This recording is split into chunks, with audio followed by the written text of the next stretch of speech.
สถานีวิทยุแห่งนี้เป็นเวลา30 นาทีโดยประมาณก่อนอื่นที่จะได้นำเอาธรรมะอูจาปกิณกะ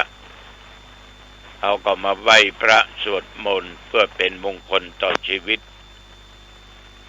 ต่อไปก็ตั้งใจเน้อปูจาพระรัตนตรัยอะระหังสัมมาสัมพุทโธภควา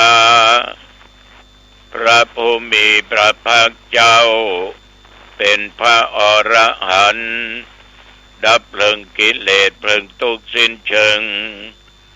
ตรัสรู้ชอบได้โดยพระองค์เองพุทธังภควันตังอภิวาเทมิข้าพเจ้าอภิวาทพระผู้มีพระภาคเจ้าผู้รู้ผู้ตื่นผู้เบิกบานกราบพระพุทธสวากขาโตภควตาธัมโมพระธรรมเป็นธรรมที่พระผู้มีพระภาคเจ้าตรัสไว้ดีแล้วธัมมังนัมมัสสามิข้าพเจ้านมัสการพระธรรมกราบพระธรรมสุปฏิปันโนภควโตสาวกสังโฆพระสงฆ์สาวกของพระผู้มีพระภาคเจ้าปฏิบัติดีแล้วสังฆังนัมมามิข้าพเจ้านอบน้อมพระสงฆ์กราบพระสงฆ์นะโมตัสสะภะคะวะโตอะระหะโตสัมมาสัมพุทธัสสะนะโมตัสสะภะคะวะโตอะระหะโตสัมมาสัมพุทธัสสะนะโมตัสสะภะคะวะโตอะระหะโตสัมมาสัมพุทธัสสะพุทธังสรณังคัจฉามิธัมมังสรณังคัจฉามิสังฆังสรณังคัจฉามิตุติยัมปิพุทธังสรณังคัจฉามิตุติยัมปิธัมมังสรณังคัจฉามิตุติยัมปิสังฆังสรณังคัจฉามิตติยัมปิพุทธังสรณังคัจฉามิตติยัมปิธัมมังสรณังคัจฉามิตติยัมปิสังฆังสรณังคัจฉามิอิติปิโสภะคะวะอะระหังสัมมาสัมพุทโธวิชชาจารณะสัมปันโนสุขโตโลกวิทูอนุตตโรปุริสธัมมสารติสัทธาเทวมนุสสานังพุทโธภควาติยันตุนิมิตตังอวะมังคะลัญญาโยจะมานะโพสกุณัสสะสัทโธปะปะกะโหโตโสปินังอะกันตังพุทธานุภาเวนะวินาศเมนตุสวากขาโตภคะวะตาธัมโมสันติติโกอากาลิโกเอหิปัสสิโกโอปันนะยิโกปัจจตังเวทิตโพวินโยหิติ ยันตุนิมิตตังอวะมังคลัญญาโยจัมปันนาโพสักกุณัสสะสัทโธปะปักขังโกโตสุปินังอะกันตังธรรมานุภาเวนะวินาสเมนตุสุปฏิปันโนภะคะวะโตสาวกสังโฆอุชุปฏิปันโนภะคะวะโตสาวกสังโฆยายาปฏิปันโนภะคะวะโตสาวกสังโฆสามีจิปฏิปันโนภะคะวะโตสาวกสังโฆยะติตังจัตตาริปุริสยุคานิอัตถปุริสปุคลาเอสะภะคะวะโตสาวกสังโฆอาหุนายโยปาหุนายโยทักขินายโยอัญชลิกรณิโยอนุตตรังปุญญเกตังโลกัสสาติยันตุนิมิตตังอวะมังคลัญญาโยจัมมานาโพสักกุณัสสะสัทโธปะปักขังโอโตสุปินังอากันตังสังฆานุภาเวนะวินาสเมนตุโอชังโกสัตติสังฆาโตธัมมันังวิจโยตถาวิริยัมปิติปัสสติโพชังฆาจัตตถาปะเรสัมมาตุเปกะโพชังฆาสัตติเตสัพพตักสินามุนินาสัมมาทัคขาตาภวิตาภะอุเลกตาสังวัตตันติอภิญญายะนิพพานายะจะโพธิยาเอเตนะสัจจวัชเชนะโสทิเตโอตุสัพพทาเอกัสสมิงสัมมาเยนะโตโมคัลลานัญญกัสสปังกิลาเนตุกิเตติสวะโพชังเกสัตตะเทสัญเยเตจะตังอภินันติตวาโรคามุตกิงสุตังกันเนเอเตนะสัจจวัชเชนะโสติเตโอตุสัพพทาเอกัตถาธรรมราชาปิเขลัญเยนะปิปิริโตจุนดาเทเรนะตัญเยนะพันนาเปตวานะสัทธัลลังสัมโบติตวาจะอาปาตาตัมมาวุธาติสานะโสเอเตนะสัจจวัชเชนะโสติเตโอตุสัพพทาปะอินาเตจะอาปาตาตินันนัมปิมะหิสินังมัคคังอัตตกิเลสาวะปัตตานุปติธัมมตังเอเตนะสัจจวัชเชนะโสติเตโอตุสัพพทาสักกัตตัวพุทธรัตนังโอสัตถังอุตตมังวัลลังอิตังเทวมนุสสัตตังพุทธเตเชนะโสตินานัสสันตุปัตตวาสัพเพทุกขาอุปัสสเมนตุเตสักกัตตัวธัมมรัตนังโอสัตถังอุตตมังวัลลังปัลลิราอุปัสสมนังธัมมเตเชนะโสตินานัสสันตุปัตตวาสัพเพพญาวุปัสสเมนตุเตสักกัตตัวสังฆรัตนังโอสัตถังอุตตมังวรังอ นาอุนายยังปะอุนายยังสังฆเตเชนะโสทินา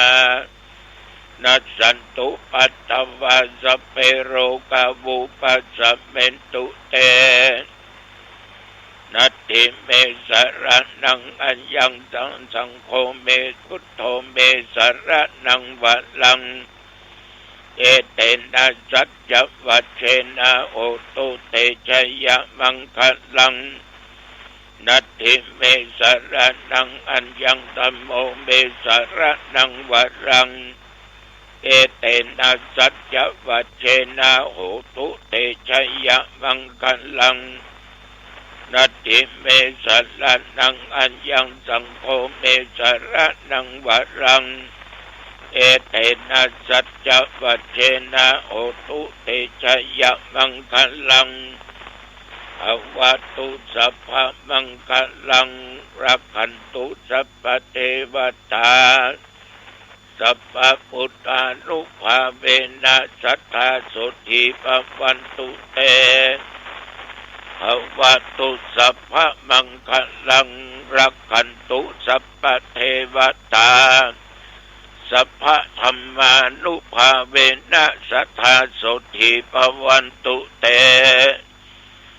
ภวตุสัพพมังคลังรักขันตุสัพพเทวตา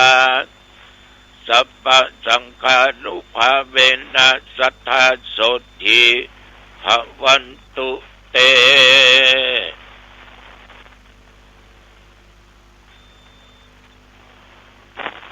โดยบทพุทธคุณธรรมคุณสังฆคุณบทสาธยายมนต์อันศักดิ์สิทธิ์ด้วยจิตอันตั้งมั่นอาตมาภาพขออำนวยอวยพรคือแก่ญาติแก่โยมทุกเพศทุกวัยทุกสารทิศและตนข้าพเจ้าแม้นว่าตรงโลกาเปียธิโรคร้ายหมอมายุกมายาบ่หายกินอันใดก็บ่หายขอคุณแห่งพระพุทธพระธรรมพระสงฆ์บทสาธยายมนต์พจน์ชังฆปริตก็ตามสักกะตัวก็ตามจงมากำจัดยังโรคาเปียธิอันร้ายอันหนักที่เกิดขึ้นนอกกายในกายของข้าพเจ้าและญาติโยมทุกคนวินัสสันตุจงให้อันตรธานหายไปนับตั้งแต่บัดนี้มีสุขภาพกายใจอันแข็งแรงมีความสุขกายสบายใจนึกอันใดสมปรารถนาอันนั้นแม่นว่าข้าพเจ้าและญาติโยมจักเดินทางไปทิศเหนือใต้ตกออกไกลใกล้ไปก็ให้มีโชคมาก็ให้มีใจเป็นบุคคลที่ประกอบด้วยสติและปัญญาประตั้งตัวตนอยู่ในความประมาทขอให้จำเริญด้วยกิจการงานการค้าการขายการเกษตรการทุกชนิดจำเริญในกิจการงานในหน้าที่ยิ่งขึ้นไปอายุวันนะสุขะพละจงบังเกิดมีแก่ทุกท่านทุกคนเจริญพรกรมอุตุได้ประกาศบอกตักเตือนระยะนี้ภาคเหนืออากาศจะเย็นก็หนาวเย็นมาได้2 วันเนี่ยเนาะมาเจ้านี่เน็ต ท่านทั้งหลายนับตั้งแต่ตะวันเมื่อเจ้ามาถึงกาลบัดนี้24 ชั่วโมงโยมก็โชคดีตุก็โชคดีมีอายุได้อีก1 วัน แต่อย่าประมาทนะโยมนะอย่าประมาทสิ่งใดที่จะกระทำของทำสิ่งที่ดีสิ่งใดที่จะอู้จาขออู้จาในสิ่งที่ดีสิ่งใดที่จะคิดของคิดในสิ่งที่ดีๆจะเป็นมงคลต่อชีวิตตั้งแต่ตะวามาถึงบัดเดี๋ยวหนองตองใกล้เคียงไม่มีรายงานฝนตกตะวานี้ฉันเข้าเจ้าแล้วก็ไปเจริญพุทธมนต์ขึ้นบ้านใหม่ของญาติของโยมที่เพิ่นมานิมนต์ญาติโยมบางท่านก็ถามอย่างเงี้ยตุลุงนิมนต์มาขึ้นบ้านใหม่ไปก็ถ้าไม่ติดขัดที่ไหนก็ไปไปเจริญพุทธมนต์เป็นมงคลเป็นมงคลต่อเจ้าของหอเจ้าของเรือนต่อสถานที่อยู่ที่อาศัยแต่วันนี้เจริญพุทธมนต์จบธรรมาก็เทศทำได้เจ้าภาพเพิ่นขอเทศก็คือศาลากลิวิจารณสูตร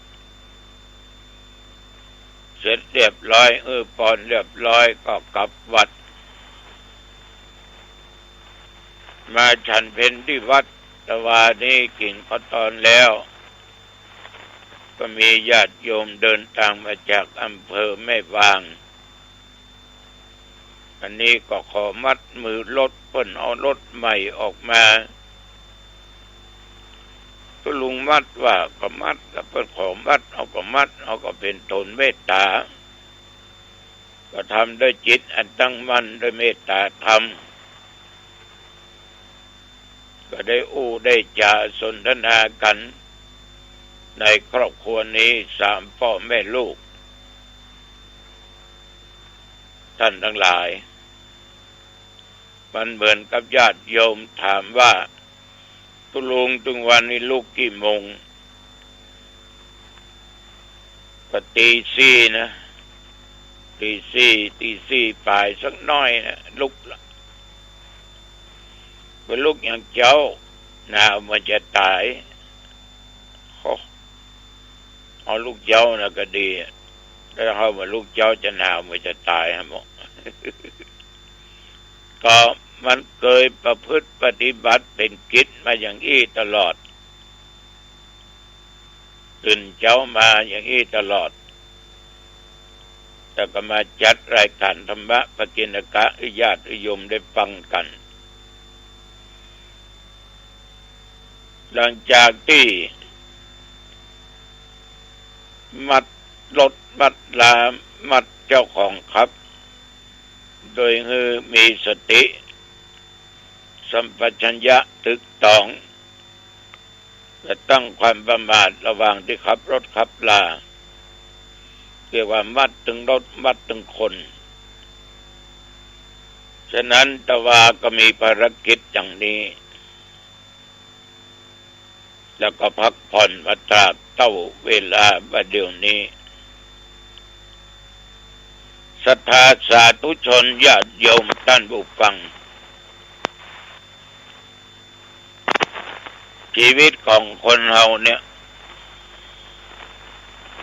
มันก็ผ่านไปเป็นวันเวลาผ่านไปนั้น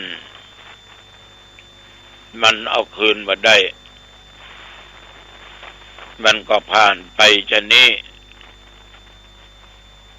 ฉะนั้นท่านทั้งหลายบ่ควรตั้งอยู่ในความประมาททั้งกายประมาททั้งวาจาประมาททั้งใจเมื่อเราตั้งอยู่ในความประมาททั้งกายมันก็ตั้งอยู่ในความทุจริตเป็นสิ่งที่ไม่ดีเป็นสิ่งที่จะทำให้เราเดือดร้อนเกิดความอาญนะเกิดความบาดจริงใจขึ้น เกิดทำให้สังคมเดือดร้อนหน่วยงานองค์กรเดือดร้อนเพราะมีความทุจริตอยู่ในหั่นเพื่อแก้ไขสิ่งต่างๆนั้นให้มันดีการประพฤติตั้งกายนั้นจะต้องตั้งอยู่ในความสุจริตธรรมญาติโยมถ้าจะอู้ไปก็ประพฤติศีลข้อ 1ข้อ 2ข้อ 3ทำกายเอาให้สุจริตมันจะได้หมดใส่ถึงไปในไปนอกก็จะงามในก็จะใสเพราะคนที่ประกอบสิ่งสุจริตธรรมนั้นมันมีเสน่ห์ในตัวจะไปที่ไหนจะอยู่ที่ใดองค์กรใดก็ตามแม้แต่ครอบครัวก็มีความสุขสังคมทุกคนอยากจะคบค้าสมาคมเพราะมีความเชื่อมั่นว่าเขาเป็นคนที่มีกายสะอาดใจว่าแต่งตัวดีอาบน้ำอาบท่าบีหัวตาแป้งใส่ครีมอย่างดีแต่การประพฤติทางกายบดีทุจริตต่อหน้าที่การงานต่อสิ่งของที่ตัวเองกระทำทุจริตแม้แต่ภายในครอบครัวก็ยังมีแต่ความเดือดร้อนมีแต่ความหายนะ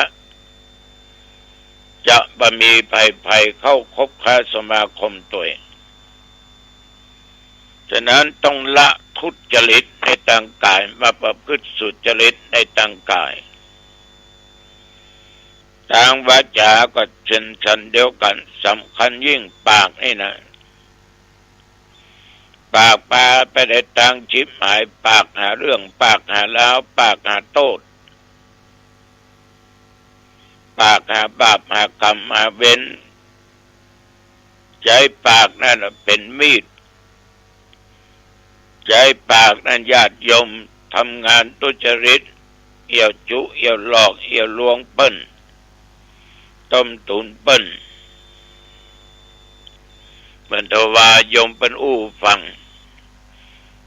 ก่อนจะอู้เพื่อก็เตือนธรรมาภาพหลวงปู่ระวังเน้อเจ้าอย่างระยะนี้แก๊งคอร์เซ็นเตอร์มันนักนะหลวงปู่เจอมาแล้วนั่นเป็นยายโยมเจอกับเต้ามันอ้างกับเจ้าว่าเอาเงินฝากธนาคารนั้นบัดเดี๋ยวนี้มีปัญหาครับตัวเลขตัวบัญชีอย่างน้องพ่อเหรอมันถูกต้องว่าหรอเดี๋ยวนี้อยู่ที่ไหนใครๆว่าอู้กับเมืองอย่างนี้ถ้าโยมตอบไปใช่โอ้อยู่ต่างจังหวัดก็รู้เรื่องผมเคยเงินฝากธนาคารนี้เดี๋ยวก็วางหูสาเหตุที่มุกใกล้บ้านเปิ้นโดนหลอกไปละเสี่ยงเงินไปเป็นแสนนี่ประกอบว่าจาสุจริตเอี่ยวหลอกเอี่ยวลวงเปิ้นเป็นบาปเป็นกรรมต้องละต้องทิ้งปัจจุบันหลอกไปลวงไผประกอบด้วยวจีคือการอู้การจาเที่ยงตรงมีแต่สัจจะมีแต่ความเป็นจริงคืออยู่ในวาจาสุจริตทุกยิ่งเพราะว่ากายวาจาใจนั้นเป็นสำคัญ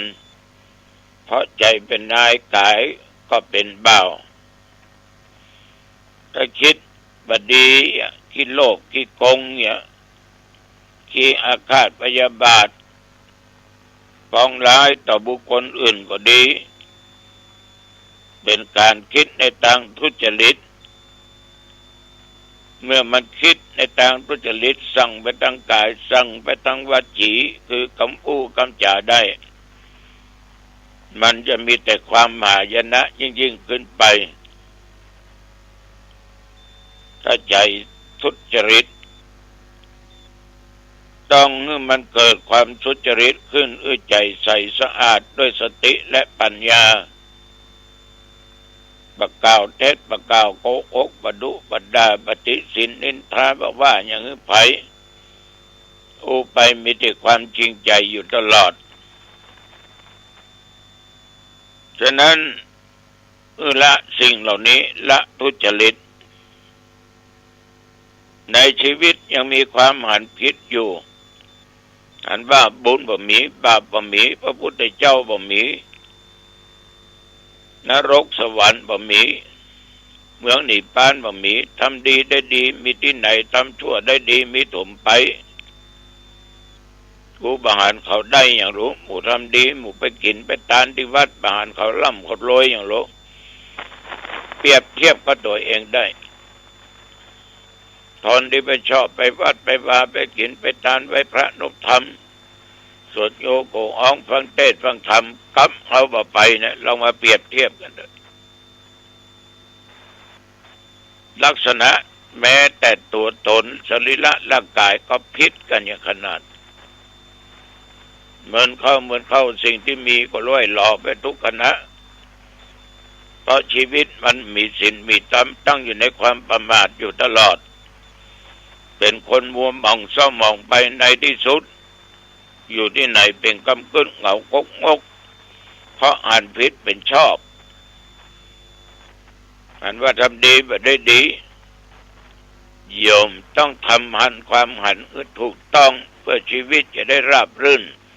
กายก็สุจริตวาจาก็สุจริตใจก็สุจริตเมื่อความสุจริตเกิดขึ้นเขาจะไปหันผิดจะไปหลงจะไปงมงายจิตใจใสสะอาดและมีความเห็นถูกต้องในชีวิตของญาติโยมก็จะมีแต่ความสุขมีแต่ความเจริญเอาละวันนี้จะไปมาเป็นเวลาพอสมควรอายุวันโนสุขังพลังพบกันใหม่โอกาสหน้าเจริญพร